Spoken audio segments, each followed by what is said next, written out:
Hi friends, welcome to Healthy Cooking Channel. இந்த வீடியோல நம்ம இன்னைக்கு சுவையான ரொம்ப ஈஸியா செய்யக்கூடிய சப்பாத்திக்கு கிரேவி உருளைக்கிழங்கு வச்சு எப்படி பண்ணலாம்னு பார்க்கலாம் வாங்க.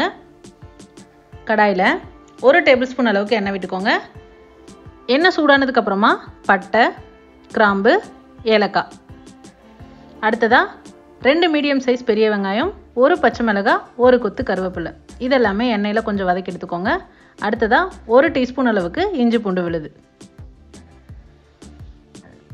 வெங்காயம் கண்ணாடி பதம் வந்ததுக்கு அப்புறமா இஞ்சி பூண்டு பேஸ்ட் சேர்த்துக்கோங்க. இஞ்சி பூண்டு பேஸ்ட் பச்சை வாசனை போனதுக்கு அப்புறமா தக்காளி, 2 மீடியம் சைஸ் தக்காளி, 1/2 டீஸ்பூன் கல்லுப்பு. இதெல்லாமும் சேர்த்து நல்லா வதக்கிக்கணும். தக்காளி நல்லா வதங்கி வந்துடணும்.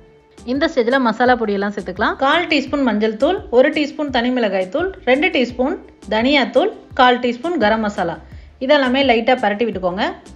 அடுத்ததா 2 கப் அளவுக்கு தண்ணி சேர்த்து இதெல்லாமும் நல்லா கொதிச்சு வரணும். அதோட பச்சை வாசனை போகிற அளவுக்கு கொதிக்க வச்சு எடுத்துக்கோங்க.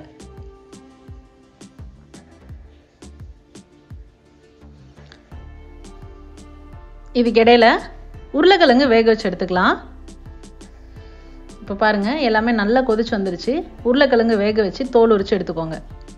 நான் இன்னைக்கு 3 உருளைக்கிழங்கு சேர்த்துருக்கேன். 4 பேர் அளவுக்கு சாப்பிட்லாம். தோல் உரிச்சு எடுத்ததுக்கு அப்புறமா இந்த மாதிரி கையில் உதிர்த்துட்டுக்கணும். அப்போ தான் அது நல்லா அந்த கிரேவி கூட பைண்ட் ஆகும். கட் பண்ணி போட்டோம் அப்படின்னா டேஸ்ட் நல்லா இருக்காது. நல்லா உதிர்த்துட்டு ஒரு 5 நிமிஷம் மட்டும் விட்டு எடுத்துக்கோங்க.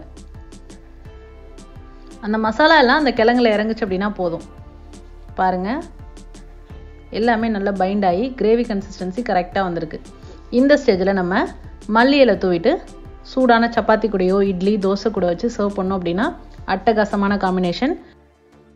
சூப்பரான உருளைக்கிழங்கு கிரேவி ரொம்ப ஈஸியாக எப்படி செய்யலான்னு இந்த வீடியோவில் நம்ம பார்த்தோம். ட்ரை பண்ணி பார்த்துட்டு உங்களை கமெண்ட் மறக்காமல் சொல்லுங்கள் ஃப்ரெண்ட்ஸ். இது போன்ற ஹெல்தி ரெசிபீஸ்க்கு மறக்காமல் ஹெல்தி குக்கிங் சேனலை சப்ஸ்கிரைப் பண்ணுங்கள். இந்த வீடியோ உங்களுக்கு பிடிச்சிருந்தா லைக் பண்ணுங்கள், ஷேர் பண்ணுங்கள், கமெண்ட் பண்ணுங்கள். தேங்க்ஸ் ஃபார் வாட்சிங்.